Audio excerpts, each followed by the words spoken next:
ଲିନୁ ବର୍ତ୍ତମାନ 10 ବର୍ଷ ବୟସ୍କ। ମିନୁକୁ ପାଗଳ ଭାବରେ ଖୋଜୁଛି। ସେ ତାକୁ ଏକ ଗଛ ତଳେ ନିଶ୍ଚଳ ଭାବରେ ପଡ଼ିଥିବାର ଦେଖିଛି। ମିନୁ ଉଠ, ଦୟାକରି ଉଠ। ରାଧା ତାଙ୍କ ମାଆଙ୍କ କୋଳରେ କାନ୍ଦି କାନ୍ଦି ଲିନୁକୁ ଧୀରେ ଟାଣି ଆଣେ। ଲିନୁ ଏକା ବସିଛି, କାନ୍ଦିବାରୁ ଆଖି ଫୁଲି ଯାଇଛି। ଏକ ଛୋଟ ଭ୍ରମଣକାରୀ କୁକୁର ଛୁଆ ପାଖକୁ ଆସି ଲାଞ୍ଜ ହଲାଉଛି। ଲିନୁ ଫୁସ୍ ଫୁସ୍ ହୋଇ କୁକୁର ଛୁଆକୁ ଆଉଁସି ଦେଉଛି ଏବଂ କହୁଛି, ତୁମେ ମଧ୍ୟ ଏକାକୀ?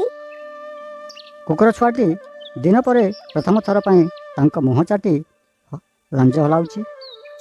ଠିକ୍ ଅଛି, ମୁଁ ତୁମକୁ କାଲୁ ବୋଲି କହିବି। ରମେଶ ଏବଂ ରାଧା ନୂତନ କୁକୁର ଛୁଆକୁ ଦେଖନ୍ତି ଯେତେବେଳେ ଲିନୁ ଏହାକୁ ପାଖରେ ରଖେ। ରମେଶ ହେ ହେ ହେ ହସି ମୁଣ୍ଡ ହଲାଇ, ଆଉ ଗୋଟିଏ ଦେଖାଯାଉଛି ଯେ ଆମର କୌଣସି ବିକଳ୍ପ ନାହିଁ। ରାଧା ଏଥର ନିଶ୍ଚିତ କର ଯେ ସେ ତୁମ ବିଛଣାରେ ଶୋଇବ ନାହିଁ। ଲିନୁ କୌଣସି ପ୍ରତିଶ୍ରୁତି ନାହିଁ।